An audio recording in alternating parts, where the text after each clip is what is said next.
أعوذ بالله من الشيطان الرجيم بسم الله الرحمن الرحيم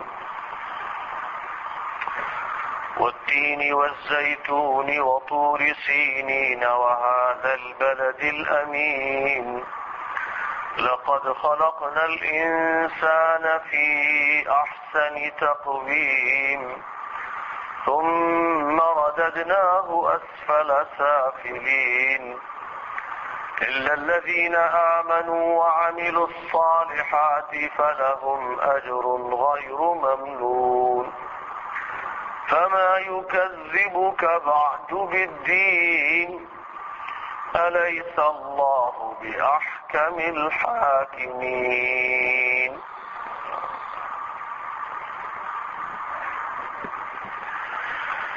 شروع کرتا ہوں میں اللہ کے نام سے جس کی رحمت بہت فراواں ہے اور جس کا فضل و کرم دائمی ہے.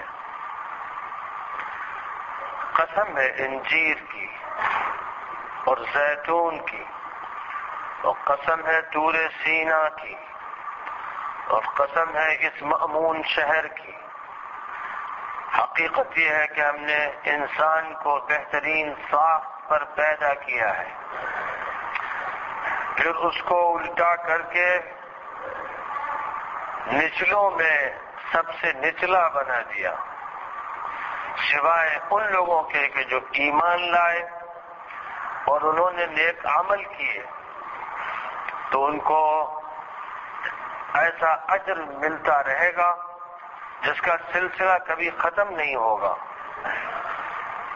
تو انسان جزا و سزا کو جھٹلانے پر کون سی چیز تجھے آمادہ کرتی ہے؟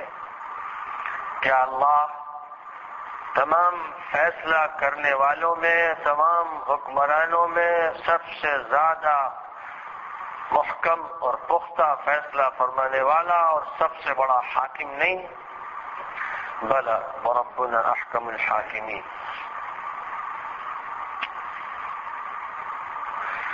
یہ سورہ پاک سورۃ التین کہلاتی ہے. والتین والزیتون اس سورہ پاک کی پہلی آیت کریمہ ہے، اور التین اس کا پہلا لفظ ہے. اسی لفظ کو اس سورہ کا عنوان بنا دیا گیا. یہ سورہ پاک کا علامتی نام ہے جس سے یہ سورہ پہچانی جاتی ہے.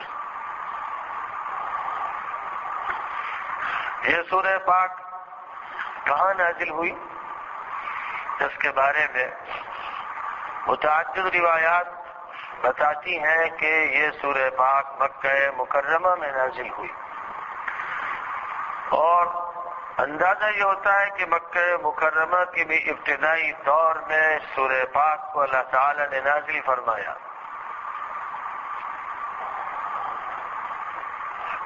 اس سورہ پاک میں جو مضمون بیان کیا گیا ہے اس کا تعلق جزا اور سزا سے ہے.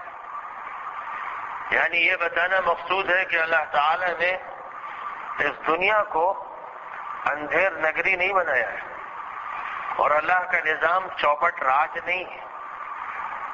خدا کے ہاں ظلم نہیں ہے. خدا تعالی نے انسان کو بہترین ساخت عطا فرمائی ہے، عمل کی ذمہ داری اس پر ڈالی ہے، اور اس کو ایک امتحان سے گزارا ہے جس کا نتیجہ بہر صورت آنا ہے، تاکہ اچھا کرنے والے کو اچھا بدلہ ملے اور برائی کرنے والے کو برا بدلہ ملے. اللہ کا انصاف ظاہر ہو. اس سے بہتر فیصلہ کرنے والا کوئی نہیں، اس سے بہتر حکمران کوئی نہیں، اس سے بڑا عادل و منصف کوئی نہیں. یہ سورہ پاک کا اصل مضمون ہے، اس کے نزول کا اصل مدعا ہے. اور سورہ شروع کی گئی ہے چند قسموں سے، جیسے متعدد صورتیں قرآن پاک کی قسموں سے شروع ہوئی ہیں، اور آپ یہ بار بار جان چکے ہیں کہ اللہ تعالی جب قسمیہ جملے ذکر فرماتا ہے، کسی چیز کی قسم کھاتا ہے، تو اس کا مطلب یہ ہوتا ہے کہ خدا تعالی اپنی قدرت کے ایک مظہر کے طور پر اسے پیش فرما رہا ہے، اپنا ایک گواہ پیش کر رہا ہے۔ تو ظاہر ہے کہ پتا اور بوٹا خدا تعالیٰ کی خلاقی اور قدرت کا گواہ ہے۔ ہر ذرہ اللہ تعالیٰ کی تخلیق کی گواہی دے رہا ہے۔ اس پہلو سے خدا تعالیٰ اپنی مخلوقات کا ذکر فرماتا ہے تاکہ مخاطب ہر طرف نگاہ اٹھا کر اللہ کے جلووں کو دیکھے اور اللہ کی قدرت کا نظارہ کرے اور اللہ کی وحدانیت کے دلائل جمع کرتا چلا جائے۔ اب یہاں سب سے پہلے والتین والزیتون کے الفاظ آئے ہیں، قسم ہے انجیر کی اور زیتون کی۔ تو بہت سے مفسرین نے مختلف تابعین سے روایتیں نقل کرتے ہوئے یہ بیان کیا ہے کہ تین اور زیتون دو پھل ہیں اور انہی پھلوں کی قسم کھائی گئی، یعنی انجیر اور زیتون کی خوبیوں، ان کے فوائد اور منافع کی بنیاد پر اللہ تعالیٰ نے ان کو پیش فرمایا ہے۔ بے شمار پھل ہیں جو اللہ نے پیدا فرمائے ہیں، طرح طرح کی پیداوار ہے جو اللہ تعالیٰ کی تخلیق کا نمونہ ہے، اور ان میں انجیر اور زیتون کی خصوصیات ہیں، غذائی خصوصیات بھی ہیں اور طبی خصوصیات بھی ہیں۔ یہ دوا بھی ہے اور غذا بھی، اور انسانی جسم کے لیے نہایت ہی نفع بخش اور مفید ہے۔ اس اعتبار سے اللہ تعالیٰ نے اپنی قدرت کی یہ دو چیزیں ذکر فرمائی۔ متعدد مفسرین نے اور بھی اقوال بیان کیے ہیں، خاص طور پر تابعین سے، کہ التین سے مراد دمشق ہے اور زیتون سے مراد فلسطین ہے۔ یہ بھی قول ہے کہ تین سے مراد دمشق کی مسجد ہے اور زیتون سے مراد بیت المقدس ہے۔ ایک قول یہ بھی ہے کہ تین سے مراد حضرت نوح علیہ السلام کی وہ مسجد جو جودی پہاڑ پر بنائی گئی، اور زیتون سے مراد بیت المقدس۔ اس طرح کی متعدد باتیں ذکر میں آئی ہیں، لیکن ایک قول یہ بھی ہے اور اسی کو ترجیح حاصل ہے یہاں اس سیاق و سباق میں، کہ اس سے مراد تین اور زیتون کی پیداوار کے مقامات ہیں۔ منابت التین والزیتون، انجیر اور زیتون جہاں پیدا ہوتے ہیں، اور یہ دونوں چیزیں خاص طور پر فلسطین کی سرزمین پر اور بالعموم شام میں کثرت سے پیدا ہوتی ہیں اور بہت اچھی پیداوار ہے۔ تو اشارہ ہے ملک شام کے علاقے فلسطین کی طرف،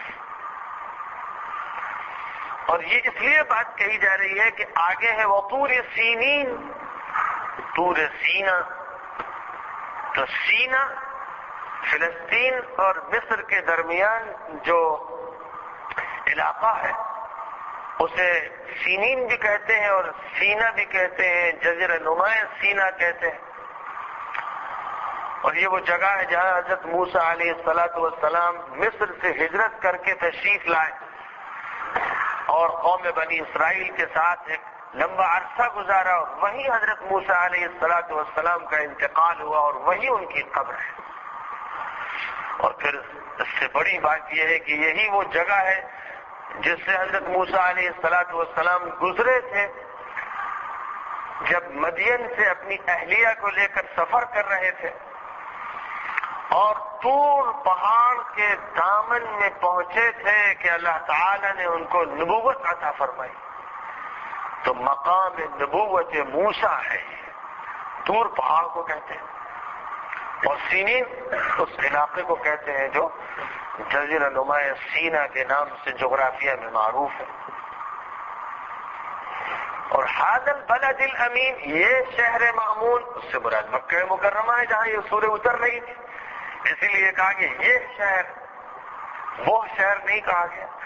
اگر سورہ مدینہ میں اترتی تو وہ شہر کہا جاتا ہے، لیکن کیونکہ مکے میں اتر رہی تھی کہا گیا یہ شہر۔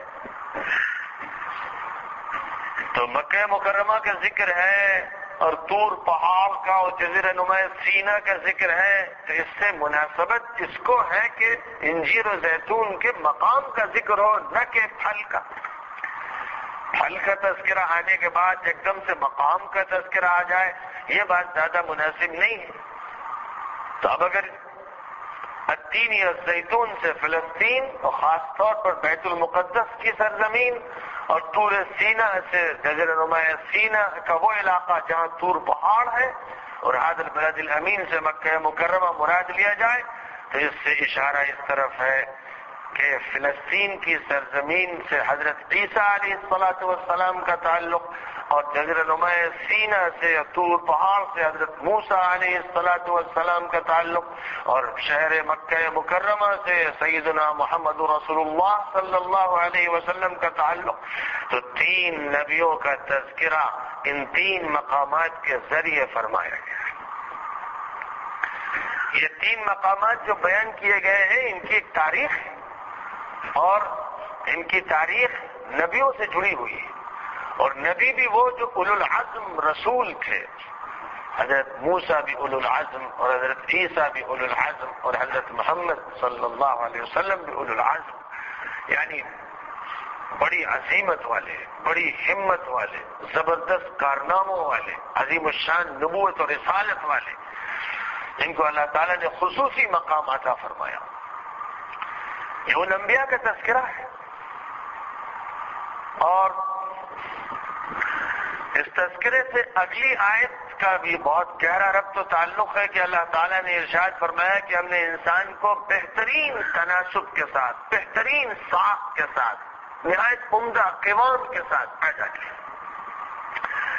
ظاہر ہے کہ جب آپ غور کیجئے، انسانوں کا جائزہ لینا شروع کیجئے، اور جائزہ لیتے لیتے آپ پہنچیے حضرت موسیٰ تک، حضرت عیسیٰ تک، حضرت محمد مصطفیٰ تک صلوات اللہ وسلامہ علیہم جمیعا، تو آپ انسان کو کتنا بلند دیکھیں گے۔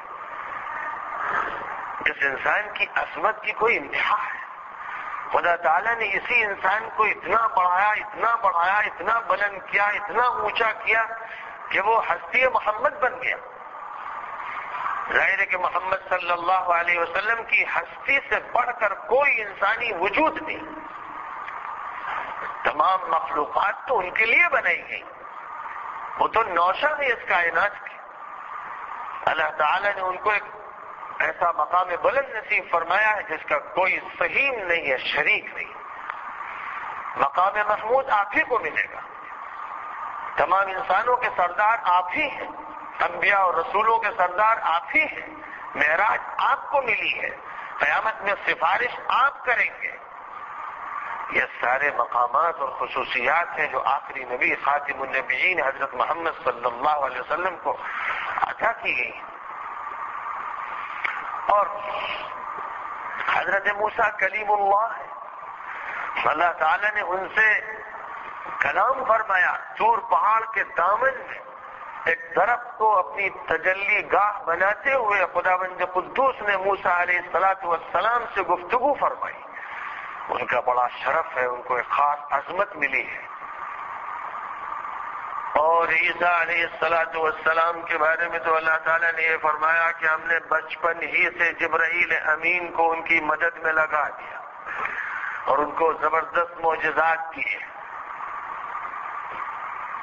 اور خود عیسیٰ کو معجزہ بنا دیا کہ بن باپ کے پیدا فرمایا۔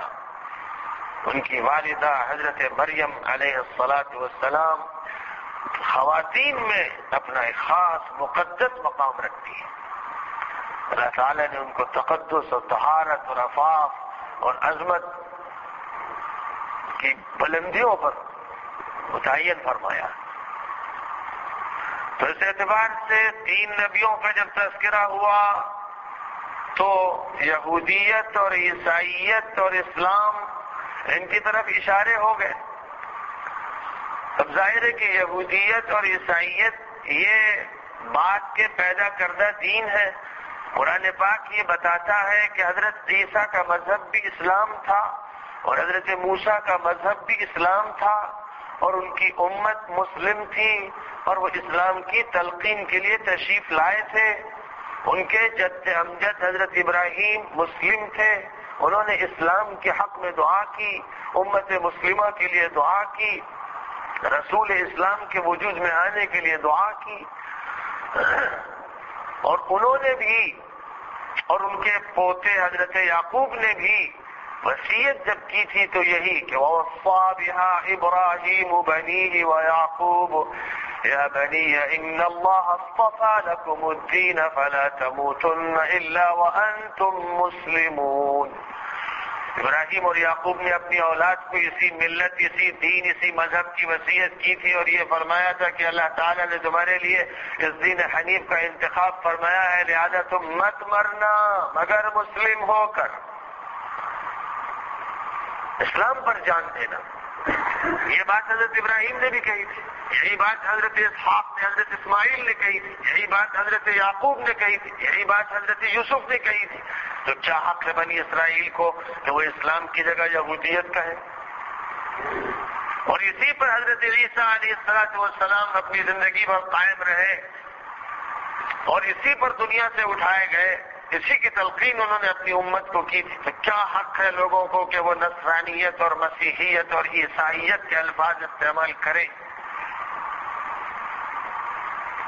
لیکن دین میں تحریف کا یہ نتیجہ ہے کہ لوگوں نے کسی شخصیت کی طرف دین کو منسوب کر دیا۔ تو یہودا حضرت یعقوب کے چوتھے بیٹے کا نام ہے، ان کی طرف دین کو منسوب کر دیا، اور ناصرہ حضرت عیسیٰ علیہ السلام کا نانیالی علاقہ تھا، نانیالی گاؤں تھا، اس کی طرف نصرانیت کو منسوب کر دیا گیا۔ یا حضرت عیسیٰ کا جو خود اپنا نام تھا ان کی طرف نسبت کرتے ہوئے عیسائیت کہہ دیا گیا، یا مسیح ان کی صفت تھی تو مسیحیت کہہ دیا گیا۔ حالانکہ اسلام کے معنی کیا ہے؟ اس کی نسبت نہ عرب کی طرف، نہ عجم کی طرف، نہ کسی شخصیت کی طرف، بلکہ اس کی نسبت صرف اللہ کی طرف۔ اسلام کے معنی اللہ کے حوالے ہو جانا، اللہ کی عبادت کرنا، اللہ کے تابع فرمان ہونا۔ تو اسلام میں نہ علاقائیت ہے، نہ قبائلیت ہے، نہ نسبت خاندانی ہے، نہ اور کسی طرح کی محدود نسبت ہے، یہاں تو صرف للہیت ہے، ربانیت ہے۔ تو اب سوچئے کہ حضرت موسیٰ اللہ کے علاوہ کسی اور کی طرف بلاتے تھے، کہ حضرت عیسیٰ اللہ کے علاوہ کسی اور کی طرف بلاتے تھے؟ ظاہر ہے کہ ایسا نہیں تھا، وہ اللہ کے نبی تھے، اللہ کے رسول تھے، خدا کے فرستادہ تھے، خدا کے قاصد تھے، تو اللہ کی طرف نہ بلاتے تو اور کس کی طرف بلاتے؟ تو اسلام فی الحقیقت ایسا نہیں ہے کہ محمد صلی اللہ علیہ وسلم کا مذہب ہے، ایک بہت بڑی غلط فہمی ہے۔ ہم سمجھتے ہیں کہ یہودیت الگ اور عیسائیت الگ اور اسلام محمد صلی اللہ علیہ وسلم کا مذہب ہے۔ جی نہیں، تمام نبیوں کا مذہب اسلام تھا اور اسلام ہی ان کی طرف منسوب ہے۔ سارے نبی برابر نبوت کے اعتبار سے، کسی بھی نبی کا انکار جائز نہیں، ہر نبی کو ماننا ہم پر فرض ہے، ہر نبی پر جو کتاب اللہ نے اتاری اسے ماننا ہم پر فرض ہے۔ ہاں، نبی کے دین کو بعد کے لوگوں نے بگاڑ دیا تو اس کا انکار کرنا فرض ہے، جو بگاڑ ہے اسے نہ تسلیم کرنا فرض ہے۔ تو بہرحال والتین والزیتون سے اشارہ فلسطین کی سرزمین کی طرف اور بالخصوص بیت المقدس کی طرف، جہاں حضرت عیسیٰ علیہ السلام کا رہنا ہوا، جہاں ان کے نبوت سے سرفراز کیا گیا، جہاں ان کی دعوت و تبلیغ کا مرکز تھا، اور طور سینہ سے اشارہ حضرت موسیٰ علیہ السلام کی نبوت کی جگہ کی طرف۔ سینین کے معنی خوبصورت کے بھی ہوتے ہیں اور مبارک کے بھی ہوتے ہیں۔ حبشہ کی زبان میں سینین خوبصورت کو کہتے ہیں، اور سیرین لینگویج میں سینین مبارک بابرکت کو کہتے ہیں۔ بعض قراء نے اس کو سینین بھی پڑھا ہے، وطور سینین، اور حضرت عمر، حضرت عبداللہ ابن مسعود وغیرہ حضرات نے اس کو سینا پڑھا ہے، وطور سینا وهذا البلد الامین۔ تو سینا بھی پڑھ سکتے ہیں اور سینین بھی پڑھ سکتے ہیں، عام طور پر جو قرات رائج ہے ہمارے ہاں وہ سینین کی قرات ہے، لیکن سینین بھی صحیح ہے اور سینا بھی صحیح ہے۔ حضور صلی اللہ علیہ وسلم سے یہ منقول ہے، حضرت برا ابن عازب رضی اللہ تعالیٰ عنہ کہتے ہیں کہ حضور صلی اللہ علیہ وسلم کے پیچھے میں نے نماز پڑھی مغرب کی، تو آپ نے ایک رکعت میں سورۃ التین پڑھی اور دوسری رکعت میں سورۃ انا انزلناہ فی لیلۃ القدر۔ اور ایک راوی ہے حضرت زرعہ ابن خلیفہ جن کا تعلق یمامہ سے ہے، اس علاقے سے جہاں آج کل ریاض ہے سعودی عرب میں، ان کا کہنا ہے کہ میں حضور صلی اللہ علیہ وسلم کی خدمت میں حاضر ہوا اور اسلام قبول کیا۔ پھر جب نماز ہوئی فجر کی تو حضور صلی اللہ علیہ وسلم نے ایک رکعت میں والتین والزیتون پڑھی اور دوسری رکعت میں انا انزلناہ فی لیلۃ القدر پڑھی۔ ممکن ہے کہ سفر کی حالت رہی ہوں، ورنہ جب حضور مقیم رہتے تھے تو فجر میں تو لمبی صورتیں پڑھنے کا معمول تھا۔ ایسے ہی عشاء میں بھی سورۃ التین والزیتون اور انا انزلناہ فی لیلۃ القدر پڑھنے کے بارے میں بعض روایات موجود ہیں۔ بہرحال اس سورہ پاک میں 3 مقامات کا تذکرہ فرمایا گیا، جن مقامات سے مقصود یہ ہے کہ ان مقامات پر جو انبیاء، جو پیغمبر اٹھے، ابھرے، برپا ہوئے، یعنی عیسیٰ، موسیٰ اور محمد صلی اللہ علیہ وسلم، جب آپ ان کی شخصیات پر غور کریں گے تو لقد خلقنا الانسان فی احسن تقویم کا منظر نگاہوں کے سامنے پھر جائے گا۔ انسان کو ہم نے بہترین ساخت سے پیدا کیا ہے، کون اس کا انکار کر سکتا ہے جب دیکھے گا وہ سردار انبیاء؟ کون سا حسن، کون سا جمال، کون سی خوبی ایسی ہے جو حضرت محمد صلی اللہ علیہ وسلم میں نہ پائی جاتی ہے؟ جسمانی حسن و جمال بھی اور سیرت و کردار کا حسن و جمال بھی اور ذہانت و فطانت کا کمال بھی، ہر پہلو سے خدا تعالی نے ان کو کامل و اکمل بنایا، اور درجہ بدرجہ اسی طرح حضرت عیسیٰ کو اور حضرت موسیٰ کو علیہم الصلوات والتسلیمات۔ تیسرے پارے کے شروع میں فرمایا تلک الرسل فضلنا بعضهم على بعض منهم من كلم الله ورفع بعضهم درجات وآتينا عيسى ابن مريم البينات وأيدناه بروح القدس۔ یہاں پر بھی انہی تینوں نبیوں کا ذکر ہے، لیکن اس طرح فرمایا گیا کہ وہ پیغمبر تھے جن کو ہم نے الگ الگ مرتبے دیے، کسی کو کسی پر فضیلت دی۔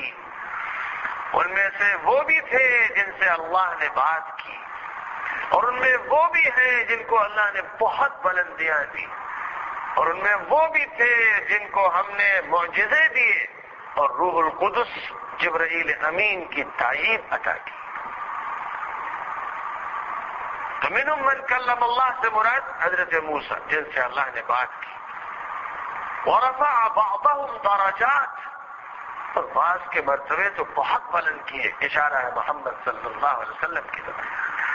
وآتینا عیسیٰ ابن مریم البینات، اور مریم کے بیٹے عیسیٰ کو ہم نے کھلے معجزات دیے، وأیدناہ بروح القدس، اور پاکی کی روح یعنی جبرائیل امین کی انہیں مدد عطا کی۔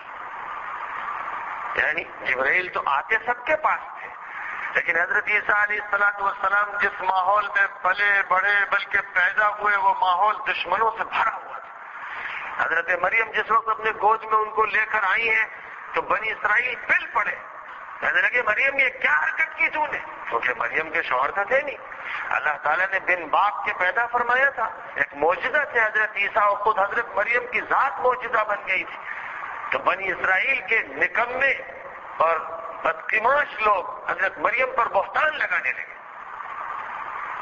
تو اللہ کا کرنا، یہ گود میں جو بچہ تھا حضرت مریم علیہ السلام کے، اس بچے نے فصیح و بلیغ تقریر شروع کر دی، قال انی عبد اللہ آتانی الکتاب وجعلنی نبیا وجعلنی مبارکا اینما کنت وأوصاني بالصلاة والزكاة ما دمت حيا وبرا بوالدتي ولم يجعلني جبارا شقيا والسلام علي يوم ولدت ويوم اموت ويوم ابعث حيا. لوگ دنگ رہ گئے, انگلیاں منہ میں دبا کے رہ گئے. چھوٹا سا بچہ گود میں ابھی آیا ہے, ابھی پیدا ہوا ہے, اور وہ اتنی فصیح و بلیغ بات کر رہا ہے, میں ہوں اللہ کا بندہ, انی عبد اللہ آتانی الکتاب وجعلنی نبیا, خدا نے مجھے کتاب دی ہے اور نبی بنایا ہے. یعنی ہونے والی بات کو وہ ابھی بیان کر رہے ہیں. اور اس نے مجھے بابرکت بنایا ہے, اس نے میرے لیے حفاظت کا انتظام کیا ہے, اس نے مجھے نماز اور زکوٰۃ کی تلقین فرمائی. اب سوچئے ایک بچہ اس طرح کی بات کرے اور فصیح ہو واضح زبان میں, تو کیا حالت ہوگی مجمع کی. مجمع دنگ رہ گیا, بالکل ساکت, کاٹو تو پھول نہیں. لیکن نفاق اور ضد اور عناد جب کسی قوم میں پیدا ہو جائے تو پھر کتنے ہی معجزات دیکھ لے مانتے. حضرت عیسیٰ علیہ السلام کے خلاف ماحول بنتا رہا, تو اسی لیے اللہ تعالیٰ نے جبرائیل امین کو تعینات فرما دیا کہ عیسیٰ کی حفاظت تم کو کرتے رہنا ہے. لہذا باوجود اس کے کہ عیسیٰ نے بچپن گزارا, ابتدائی جوانی گزاری, پھر عین شباب کا زمانہ آیا اور بنی اسرائیل کے خلاف کھل کر مجمع میں وہ تقریر کرتے تھے, ایسی تقریر کہ بنی اسرائیل تلملا جاتے تھے, ان کو جھنجھوڑتے تھے گریبان پکڑ اور بچ ہو جاتے تھے, لیکن ہاتھ نہیں اٹھا پاتا تھا. ایسا تحفظ حضرت اسرائیل کو, حضرت عیسیٰ کو حاصل تھا, اور ایسی عظمت اور ایسا روب اور ایسی ہیبت آدمی دیکھے تو جلال سے متاثر ہو جائے.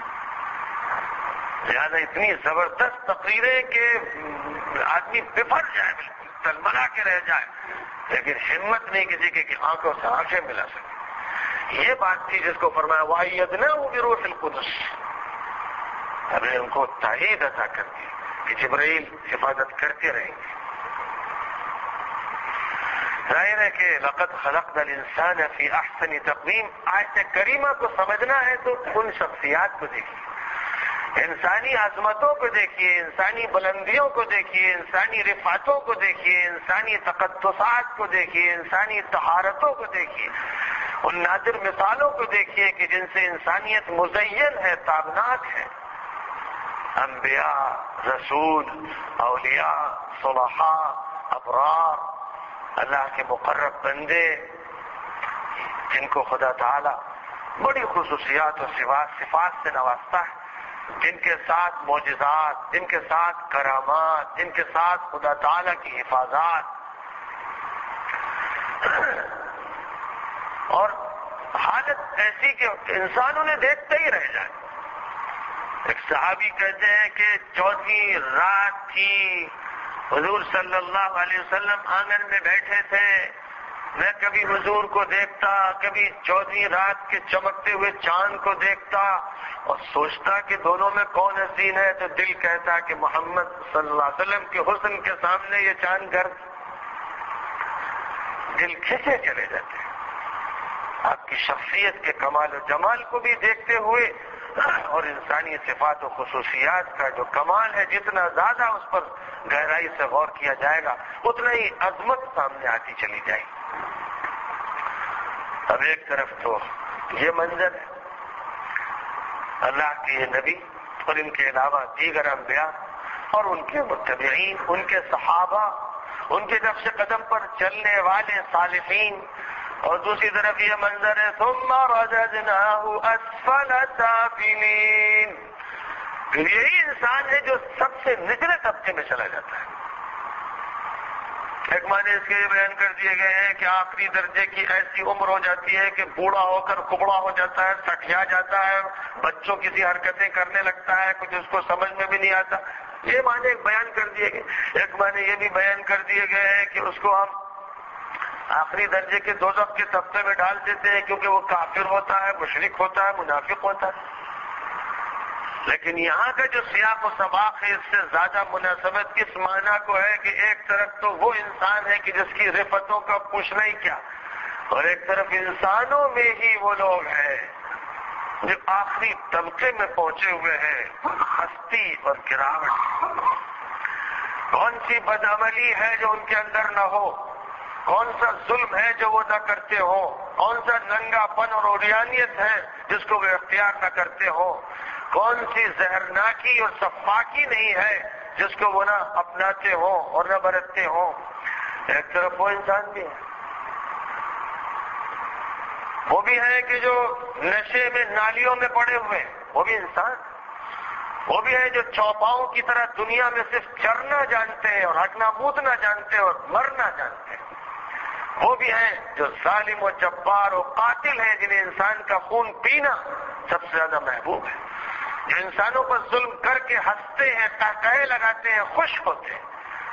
سانپوں سے بدتر، چیتوں سے بدتر، کیڑوں مکوڑوں سے بدتر کہ وہ تو بس اپنی غذا کے لیے، یا سانپ کی عادت ہے کہ اپنا زہر کسی کے اندر انجیکٹ کر دیتا. لیکن کتنے انسان ایسے ہیں کہ عورتوں کو ننگا کر کے انہیں دوڑاتے ہیں. کتنے انسان ایسے ہیں کہ انسانوں کے گھروں میں آگ لگا کر بچوں اور عورتوں کو جھلساتے ہیں. کتنے ایسے ہیں کہ جو ان کے جسموں میں کچوکے لگاتے ہیں اور جب وہ تڑپتے ہیں تو وہ خوش ہوتے ہیں. وہ بھی تو انسانی ہے. انسانوں کی پستی اور گراوٹ دیکھنا ہو تو ایک طرف وہ منظر دیکھیے، فاسق و فاجر انسان، جواڑی اور کبابی اور شرابی انسان، بد کردار انسان، ماں بہن بیٹی اور اجنبی میں فرق نہ کرنے والے انسان، شہوت پرست انسان، مشرک انسان، مورتیوں کی پوجا کرنے والے، یہاں تک کہ شرمگاہ کی پوجا کرنے والے، دیوداسیوں کو رکھنے والے، دیوتاؤں دیویوں پر مرنے والے، مٹی کی پوجا کرنے والے انسان. یہ انسان گرتا ہے تو جانور بھی پناہ مانگتا ہے اس کی گراوٹ سے. بڑے بڑے جنگل کے درندے بھی کانپ جاتے ہیں اس کے ظلم سے، اس لیے کہ اس کا ظلم پہ سب سے بڑھ جاتا ہے. کسی جنگل کے درندے نے کیا وہ ظلم کیا ہوگا جو انسان کرتا ہے. اور ہمیشہ ہر دور میں انسانوں میں یہ دونوں طبقے رہے. ایک وہ طبقہ رہا ہے جس کی طہارت کی قسم کھائی جائے، جس کے تقدس کی دہائی دی جائے، اور ایک وہ طبقہ ہے جس کا نام لے تو فضا آلودہ ہو جائے. ان کا وجود میں غلاظت اور گندگی سے عبارت ہے، ان کے تذکرے سے فضا ملوث ہو جاتی ہے.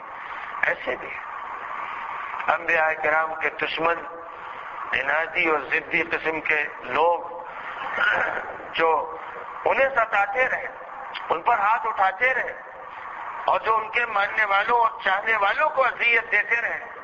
اور اسی سلسلے کی کڑیاں ہیں جو آج آپ دیکھ رہے ہیں کہ دنیا کے انسانوں پر اور بالخصوص اللہ والوں پر ظلم کرنے والے کیسے کیسے لوگ ہیں. ان کے ظلم کی داستانیں اخباروں میں چھپ رہی، لوگ ٹی وی پر دیکھ رہے ہیں اور اخباروں میں پڑھ رہے ہیں کہ گوانتانامو میں اور عراق میں اور افغانستان میں اور چھپے ہوئے جیلوں میں کیا مظالم ہو رہے ہیں. کس طرح عورتوں کو، مردوں کو ننگا کر کے ان کے جسم پر کرنٹ لگائے جا رہے ہیں اور ان کی رگوں کو کاٹا جا رہا ہے اور ان کے جسموں پر کچوکے لگائے جا رہے ہیں اور انہیں ہر طرح سے نفسیاتی طور پر، جنسی طور پر، جسمانی طور پر، روحانی طور پر اذیتیں پہنچا کے لذت لی جا رہی ہے. ابو غریب کے جو جیل عراق میں، اس کے تو کہانیاں کتنی آئیں اور اخبارات میں فوٹو بھی آتے رہے. انسان وہ بھی. اور تماشا یہ ہے کہ پروپیگنڈا کالے کو سفید اور سفید کو کالا کہلوا دیتا ہے. لہذا جو سب سے بدترین مخلوق ہے انہیں سب سے زیادہ مہذب و ترقی یافتہ سمجھا جا رہا ہے. یہ پروپیگنڈے کا کمال ہے کہ اگر کوئی جھوپڑی میں رہ رہا ہے تو وہ بیچارہ معمولی آدمی اور محل میں رہنے والا بہت ترقی یافتہ ہے.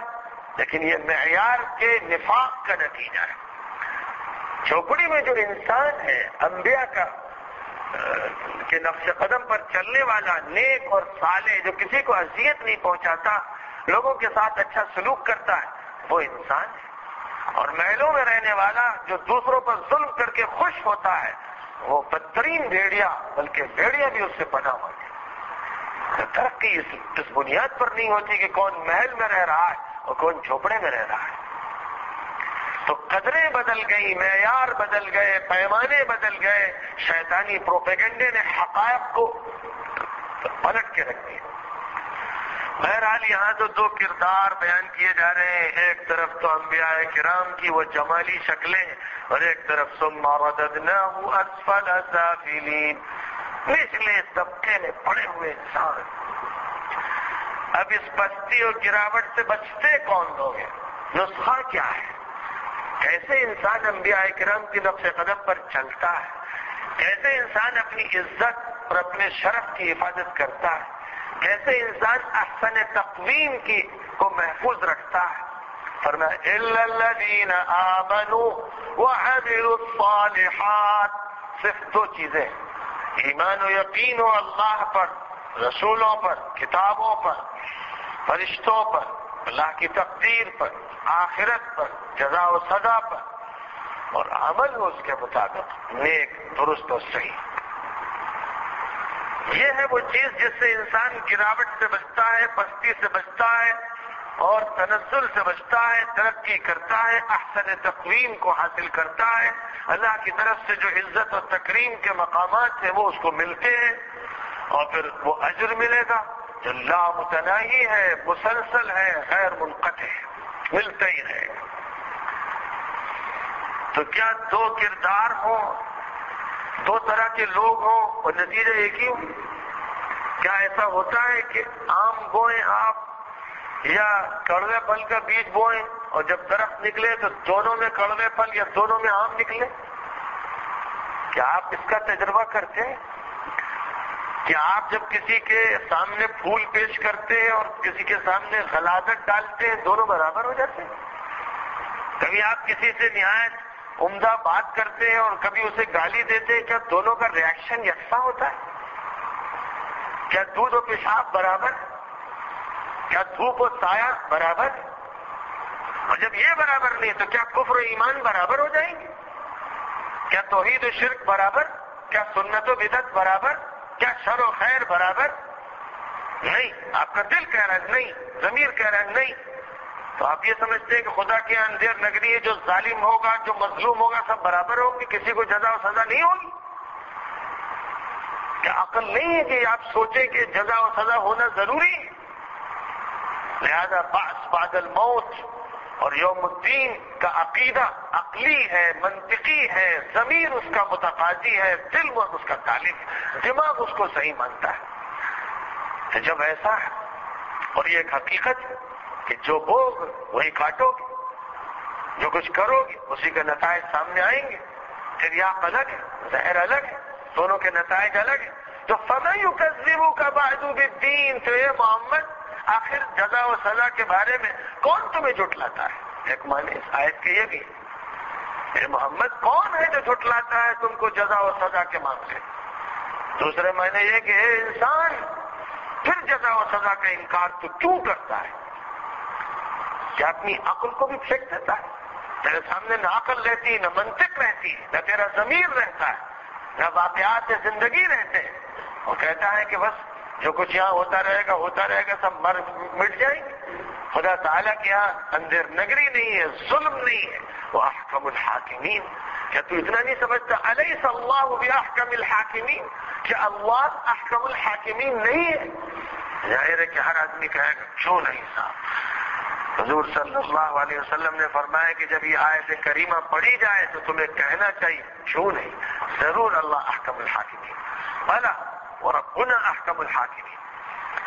تو ہم اس کو برداشت نہیں کرتے کہ صاحب دو آدمی جو الگ الگ عمل اختیار کریں دونوں کے ساتھ ہم یکساں سلوک کریں، یہاں تک کہ باپ ہے، دونوں بیٹے اسی کے بیٹے، لیکن ایک بیٹا نہایت موتی اور فرما بردار، ایک بیٹا نہایت نالائق، تو کیا باپ کا دل دونوں کے ساتھ یکساں ہوتا ہے؟ باوجود اس کے وہ باپ ہے، لیکن ایک بیٹے کو وہ آپ کر دیتا ہے نکل جا میرے گھر سے، اور ایک بیٹے کو اپنے گلے سے لگا لیتا ہے، اس لیے کہ وہ فرما بردار ہے، وہ نیکی اختیار کرتا ہے اور خوش اخلاق ہے، اچھا سلوک کرتا ہے، اور ایک بدسلوک ہے، گالی بکتا ہے، والد پر ہاتھ اٹھاتا ہے۔ ظاہر ہے کہ دونوں کے درمیان زمین و آسمان کا فرق، دونوں کے ساتھ یکساں معاملہ ماں بھی نہیں کر سکتی چہ کے بعد۔ تو جب یہ ساری باتیں اس دنیا میں ہے کہ جو جیسا کرتا ہے ویسا پھل اس کے لیے نکلتا ہے، تو اللہ کے بارے میں یہ کیسے سمجھ رکھا ہے کہ نعوذ باللہ جو معاملہ فرعون کے ساتھ ہوگا نعوذ باللہ وہی موسیٰ کے ساتھ ہوگا؟ کیا ابو بکر کے ساتھ جو معاملہ ہوگا وہی ابو جہل کے ساتھ ہوگا؟ اس کا مطلب یہ ہے کہ بس اندھیر چھایا ہوا ہے؟ ہرگز نہیں۔ اللہ تعالیٰ منصف عادل ہے اور اس نے امتحان اور جانچ کے لیے پیدا فرمایا، لہذا لازماً الگ الگ اعمال کے الگ الگ نتائج سامنے آئیں گے، یہ تقاضا انصاف ہے۔ اور جزا و سزا قطعی ہے، یقینی ہے، وہ نہ ہو تو خدا کی طرف ظلم منسوب ہو جائے، اور خدا ظلم سے بری ہے۔ وما ربک بظلام للعبید، تمہارا پروردگار بندوں پر ظلم نہیں کرتا۔ تو یہ ہوا اس سورہ پاک کا مضمون کہ اس سورہ کے مضمون کو اس طرح پیش کیا گیا کہ آدمی جزا و سزا کا انکار کر ہی نہ سکے۔ جزا و سزا کا انکار کرنے والا سر جھکا لے اور یہ سوچے کہ میں زمین میں دفن ہو جاؤں، گڑ جاؤں، مجھے حق نہیں ہے کہ جزا و سزا کا انکار کروں۔ تو کیا قرآن پاک کا اسلوب ہے اور کیا انداز بیان ہے، کس طرح سے دو کردار پیش کیے گئے، ایک نہایت بلند و بالا، نہایت پست و ارذل، اور ان دونوں کو پیش کر کے ان کے نتائج کی طرف توجہ دلاتے ہوئے جزا و سزا کی دلیل پیش کی گئی۔ اور پھر سوال کیا گیا انسان سے کہ بتا آخر تو کیوں انکار کرتا ہے، تاکہ پھر اس کا اندرون بولے، باطن بولے، ضمیر بولے کہ تیرا منہ غلط کہہ رہا ہے، حق یہی ہے جو اللہ فرما رہا ہے۔ الیس اللہ باحکم الحاکمین، کیا خدا تعالی تمام حکمرانوں میں سب سے بڑا حاکم اور تمام فیصلہ کرنے والوں میں سب سے زیادہ صحیح فیصلہ فرمانے والا نہیں ہے؟ ہے، بلا وانا على ذلك من الشاهدين واخر دعوانا ان الحمد لله رب العالمين۔ اللهم صل على محمد وعلى آل محمد كما صليت على إبراهيم وعلى آل إبراهيم إنك حميد مجيد۔ اللهم بارك على محمد وعلى آل محمد كما باركت على إبراهيم وعلى آل إبراهيم إنك حميد مجيد۔ ربنا آتنا في الدنيا حسنة وفي الآخرة حسنة وقنا عذاب النار۔ اے اللہ ہم سب ایمان و یقین رکھتے ہیں کہ تو احکم الحاکمین ہے، اور اسی کے ساتھ اس پر بھی یقین رکھتے ہیں کہ تو ارحم الراحمین ہے، اور اس پر بھی ایمان رکھتے ہیں کہ تو اغفر الغافرین ہے۔ اے اللہ حکومت بھی تیری اور فیصلہ بھی تیرا اور انصاف و عدل بھی تیرا اور ترازو تیرے ہاتھ میں، لیکن اے اللہ تو بہت رحم فرمانے والا بھی ہے اور بہت مغفرت فرمانے والا بھی ہے۔ اے اللہ ہم سب تو اپنے اعمال کی بنیاد پر سزا کے مستحق ہیں، لیکن اے اللہ تیری ذات کی بنیاد پر تیری رحمت کے امیدوار ہے۔ تو رحمان ہے، رحیم ہے، غفار ہے، ستار ہے۔ اے اللہ محض اپنے فضل و کرم سے ہم سب کو احسن تقویم کا مقام عطا فرما۔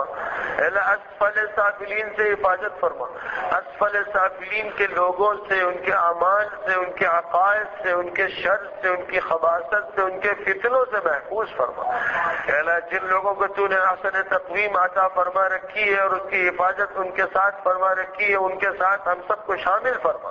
اے اللہ التین والزیتون اور طور سینین اور هذا البلد الامین سے جن قدسی ذاتوں کی طرف اشارے فرمائے گئے ہیں، اے اللہ ہم سب کو بھی ان کی جوتیوں میں بیٹھنے کی توفیق عطا فرما۔ اے اللہ اپنے فضل و کرم سے اپنے انبیاء اور اپنے پیغمبروں اور اے اللہ اپنے محبوبین اور صدیقین اور شہداء کے ساتھ ہمارا حشر فرما۔